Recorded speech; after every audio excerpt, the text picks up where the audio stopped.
The Tennessee Titans host the Minnesota Vikings in Week 11. What are we watching for? What can we expect from this game? We'll briefly touch on that because the Titans are not out of the playoffs, but they're not in the playoffs. And then we have some more playoffs. And then we have some more prospects to watch. We're going to run through a list. Some names that overlap from last week. Some guys that were off last week that we'll go a little deeper on this week. The getting you familiar with the draft prospects that the Titans may have an eye on when April comes around. So this is the Music City Audible. Let's get to it. Oh, welcome everyone to another episode of the Music City Audible podcast presented by Broadway Sports Media in partnership with 440 Sports. I'm Justin Graver. With me, as always, Justin Melo. And Justin, we have to cover another Titans football game. Is that good? Is that bad? Where are we at? Where are we at on this team? Speak for yourself. I'm excited. Sunday at home against the Minnesota Vikings. An elite defense, some really intriguing facts about this Vikings team, and some of the circumstances that Will Levis, Brian Callahan, and the offense are going to be facing in this one. Yeah, so the Minnesota Vikings come in off of a very narrow victory over a very bad Jacksonville Jaguars team. They did it without scoring a touchdown. 12-7 final score. Sam Darnold struggled quite a bit. But make no mistake, this is a 7-2 Vikings team that is a much better team than what the Titans are right now. That doesn't mean the Titans can't win this game, but it does mean I will not be picking the Titans to win this game. Brian Flores has the Vikings defense playing at a very, very high level. They had a couple of weeks where it looked like maybe they were starting to get figured out, but then they played Mac Jones and the Jaguars last week, and it was like, oh, no, never mind. This is still an elite defense. Now they get to take on a very bad Titans offense. Well, is it worse than the Mac Jones offense? I don't know about that, right? So is this it better? Is an interesting game, right? Like a 12-7 win over Jacksonville. For that Jacksonville defense, number one, it's awful. It is horrid. The Titans defense is a lot better than what Jacksonville has. Sam Darnold threw 3 interceptions in that game against Jacksonville. They only managed 12 points, no touchdowns, like you said. So, there's a chance this is at least competitive. Yeah, I think it will be competitive, especially in the first half. This is like the script of the Titans season is for competitive first half game, wheels fall off in the second half. So what I'm looking for from this team in this game is, be competitive. That'd be great. But be competitive in the second half. Don't shoot yourself in the foot in the fourth quarter. The Titans' point differential by half this season is extremely stark. Now, they have a negative point differential in the first half, but their point differential in the second half is the worst in the NFL by a lot, especially in the fourth quarter. And even this last game against the Chargers was competitive in the third quarter. But again, the wheels fall off the train in the fourth quarter, and they just get completely like the defense stops getting stops. The offense stops being able to score until a late garbage time inconsequential touchdown. Let's see this team play 4 quarters of consistent competitive football, even if they don't come out on top, which again, like they're not the better team. So you don't expect them to come out on top. That doesn't mean they can't have a better day. I just want to see them play good football for 4 quarters, not give up a 50-plus yard return on special teams. Will Levis continue to protect the ball, but maybe don't get sacked 7 times. Like, let's see. We saw some incremental improvement last week, right? We saw Will Levis not turn the ball over. Let's see another step forward, and I will be satisfied with this game regardless of the final score. Well, Titans head coach Brian Callahan spoke with the media on Wednesday, and he said a lot of the things that we said on our last episode and what you kind of just alluded to.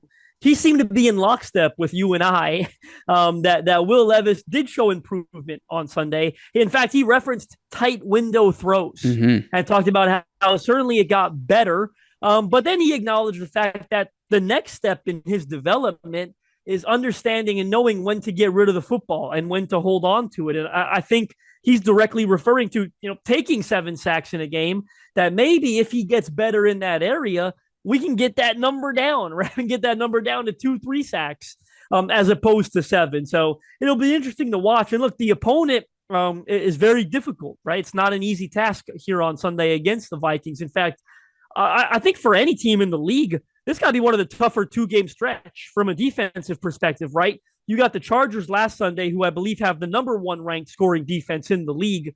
This weekend, you've got the Vikings, who are the number 3 scoring defense in the league. So really tough sledding for Will Levis as he, just gets back from injury.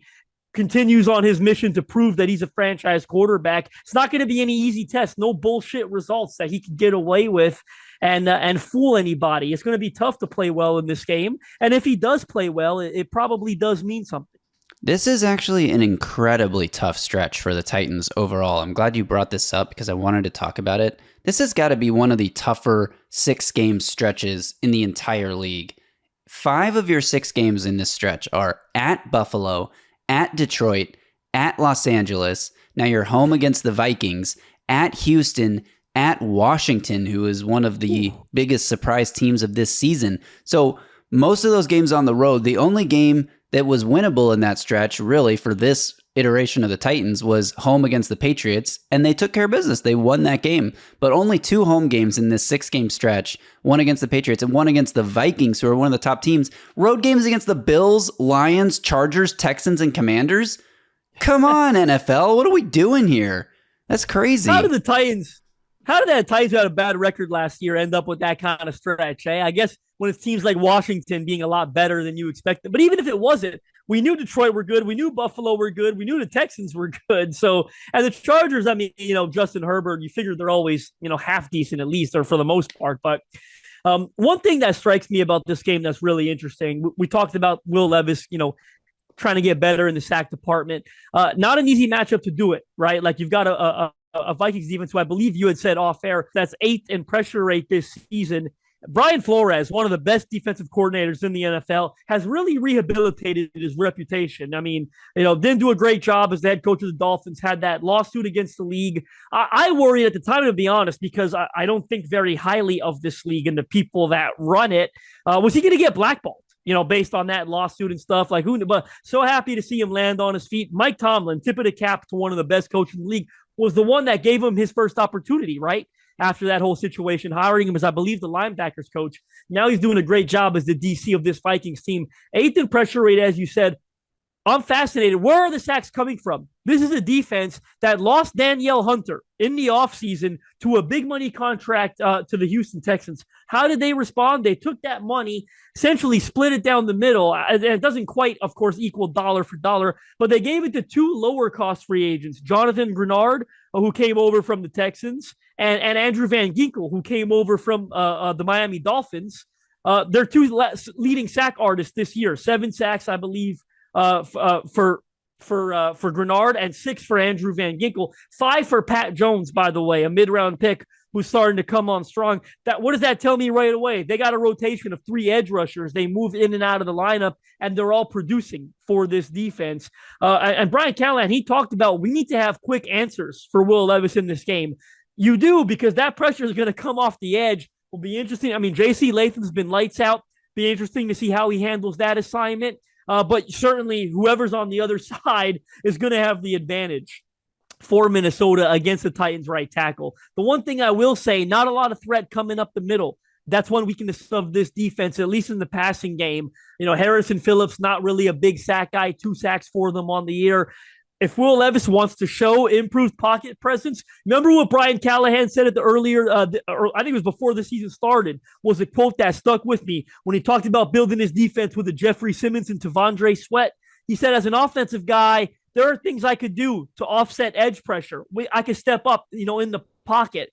Well, can Will Levis do that against a team that doesn't have a lot of pressure coming up the middle and is going to win off the edges? But that does give you an opportunity to step up, extend pockets, and avoid sacks. Yeah, and one way he can do that is by finding his favorite target who has really emerged since the Titans traded DeAndre Hopkins. This is my segue into I'll Drink to That. Brought to you by Sinkers Beverages in East Nashville, and I'll drink to Calvin Ridley's performance over the last handful of games. Ridley has a 32.3% target rate since DeAndre Hopkins was traded. That ranks 4th highest among all wide receivers in that span, with a minimum of 50-plus routes run. He's caught 23 of 41 targets since Week 7, which is much higher than the 9 of 27 targets he had caught through the first 6 weeks. Much higher catch rate there. It seems like things are finally starting to click at least for Calvin Ridley, we knew that some of that could or might have been Mason Rudolph, but now Will Levis comes back. Ridley stays productive. So you love to see that this connection is starting to appear here, that the Titans offense is making a concerted effort to get Ridley the ball. We finally saw like some design screen plays, some early touches for Ridley in that game last week, as opposed to just like running him on go routes down the field. I don't know. Some of that probably has to do with the departure of Hopkins, but it also just has to do with Brian Callahan sort of figuring out how to use his players in the best way to, have success. So I'm drinking to Calvin Ridley's recent performance and hoping to see that continue this weekend. Yeah, and here's an interesting fact to build on that. This is, what I'm drinking to, sponsored by Sinkers here. I'm fascinated by this matchup, right? We've talked about the pressure rate. We've talked about the edge rushers that they have, maybe some of the advantages they have against the Titans O-line. But I'll say this, and again, Callahan talking about needing quick answers. But ideally, you would think the Titans want to go into every game because of the quarterback situation, trying to establish the run. Yeah. That helps give your quarterback quick answers. That keeps you ahead of schedule, keeps you out of 3rd and long and some of the things you don't want to get yourself into. But what I'm so fascinated by, and you wouldn't guess this, Vikings have the 2nd best run D in the NFL. They've got like the 8th worst pass D in the NFL. So I'm drinking to seeing Will Levis take advantage of that opportunity. Again, and Brian Callahan was asked on Wednesday about how much time you need to see if he's a franchise quarterback. Is half the season enough? And he responded by saying, not wanting to put a timeline on it, but did admit there are certain things we're looking for in every single game and every single practice at this juncture, in our schedule. So fascinating matchup. As much as the Titans would love to run the ball and control it with Tony Pollard and a returning Tajay Spears, the indications are on paper. You can't run the ball against this Vikings team, but you can pass it. So really interesting to see how much trust they put in Will Levis. One thing that may be a bit misleading on that pass defense stat, and I don't know where, I'm looking at NFL Pro, I don't know where these numbers come from, but Vikings defense has the number 6 overall pass efficiency defense. But to your point, probably a lot of garbage yards, maybe too, at the end of games, right? They've been leading a lot of games this year. But to your point about the run defense, they are the number 1 overall rushing efficiency defense. So while passing may not be easy, it might be easier than running the ball. And we know the Titans, like you said, have been really leaning on Tony Pollard in the ground game. Saw Tajay Spears return last week and look explosive. So hopefully they can still find some balance and still, create yards in the run game, because that will even make it easier to pass the ball. I don't know. I don't really want to talk about this game anymore. Should we move on?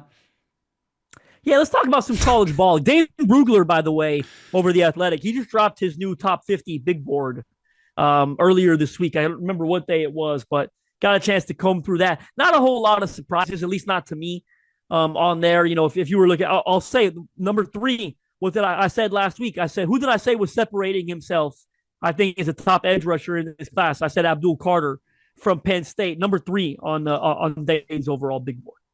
And they play at 2:30 p.m. Central against Purdue this weekend. I'm just gonna. I love the tackle, by the way. I'm sorry. I'm glad you said that. This is what I'm here for, right? You're probably not familiar with them yet, but they got a great tackle out there at Purdue. I think a guy that's really underrated, Marcus. I believe it's pronounced Bow, his last name, but it's spelled M-B-O-W. But I think the M is silent. Marcus Bow over at Purdue. Really intriguing prospect to me. I had a chance to interview him a couple weeks ago. That's already live on the Draft Network. And I talked to an offensive lineman in college right now who plays at a high-level program that told me he thinks he might be the best tackle he's seen in this class. Now, guys in college, sometimes the opinions are a little weird, not always in line with media, but the kid caught me on tape for sure, caught me off guard. I really like him. So interesting matchup there with Carter potentially going up against Bow. Nice. And you also have Drew Aller playing in that game, potential high-ranking quarterback prospect. We'll see how all of that shakes out, but definitely a name to keep an eye on if he even comes out into this draft class.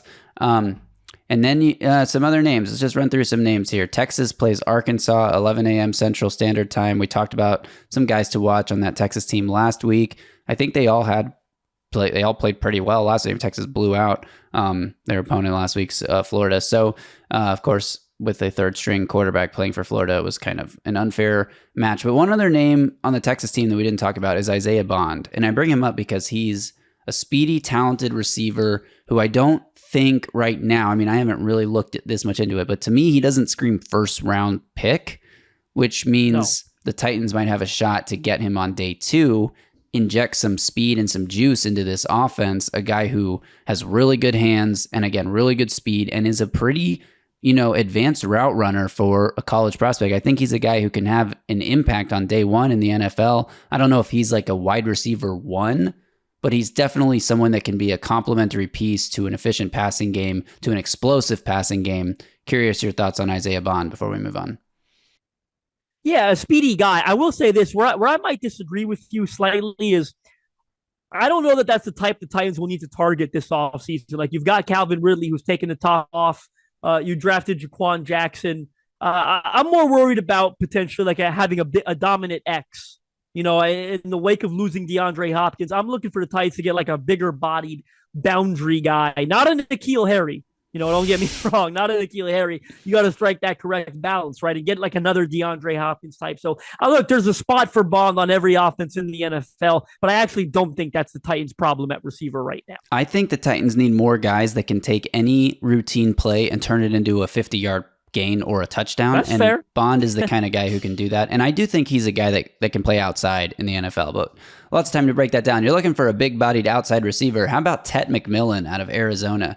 That's more my type. Houston at Arizona, Friday night, 9:15 p.m. Central Time. Stay up late if you're in the Central Time Zone on Friday night to see the guy that could end up being wide receiver one in this class. I don't know if that's where I'm currently feeling about him.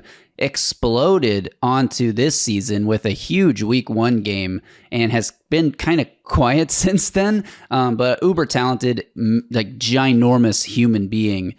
Be interesting to see how Tet McMillan's like draft process unfolds. Yeah, absolutely. I mean, I think, again, the Travis Hunter thing will play a role. Is he a receiver? Is he a corner? Is he both?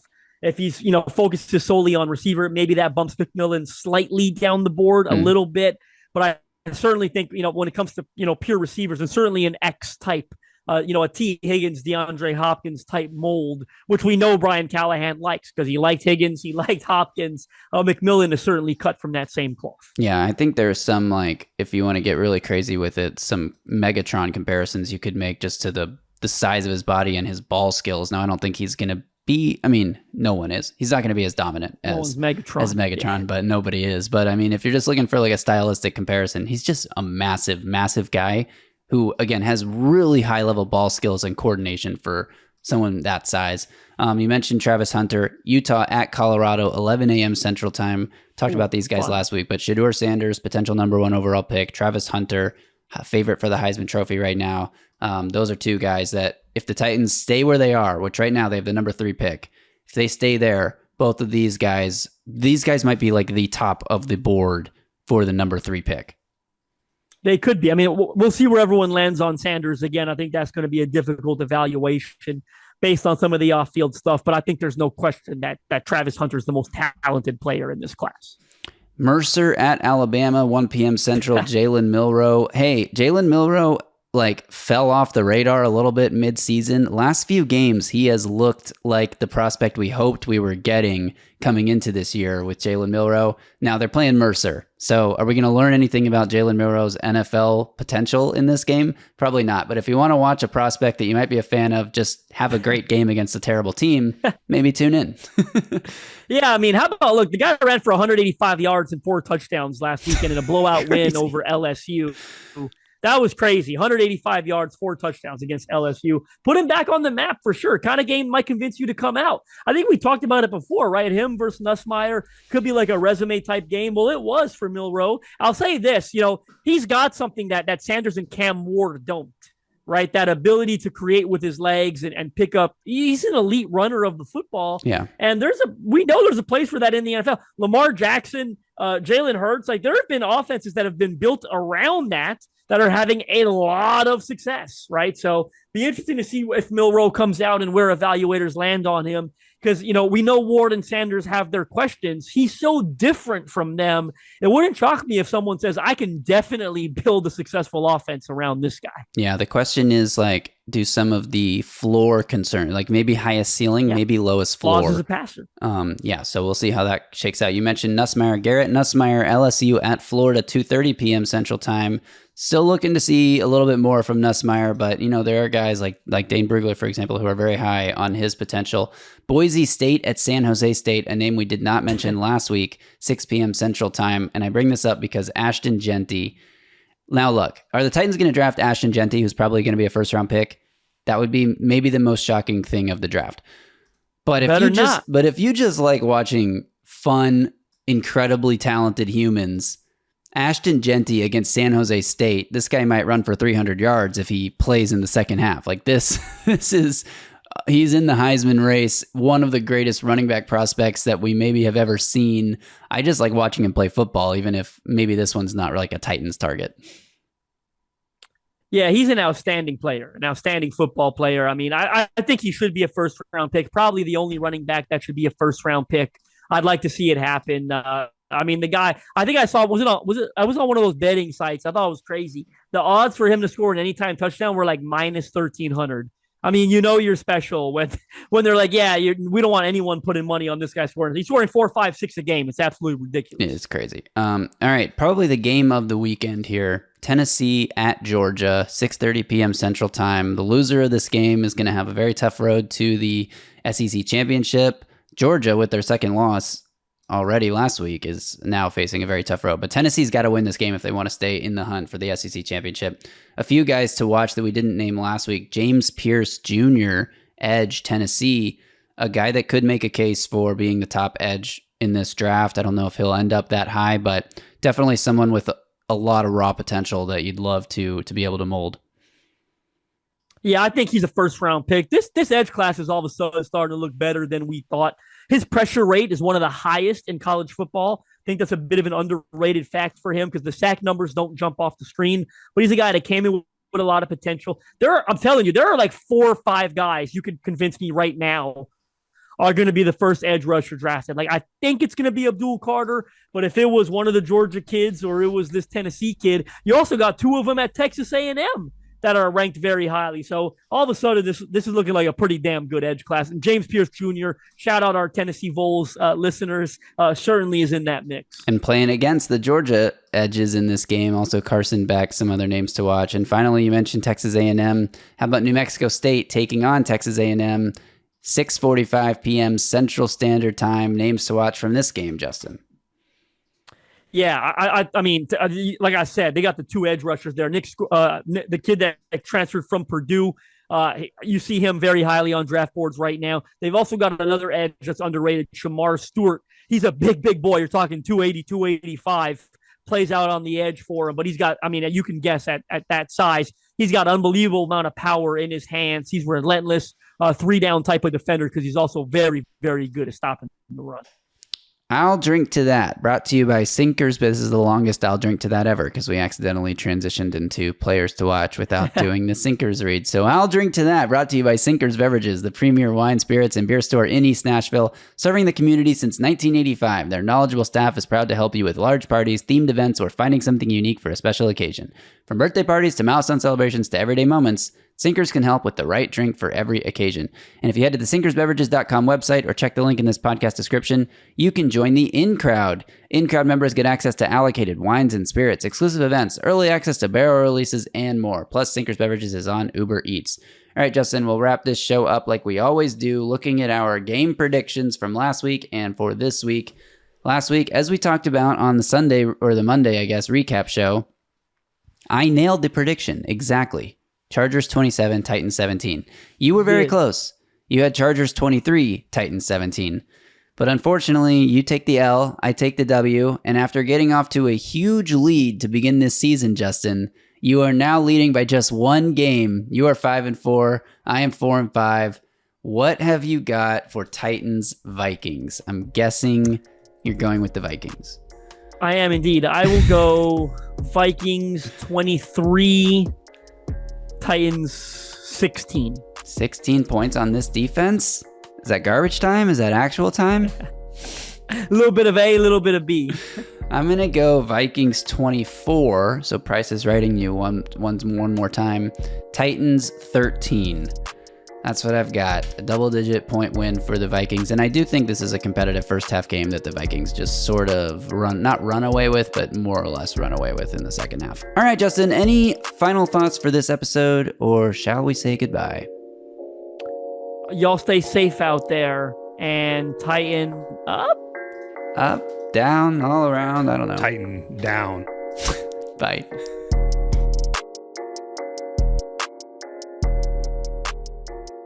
A Broadway sports media production.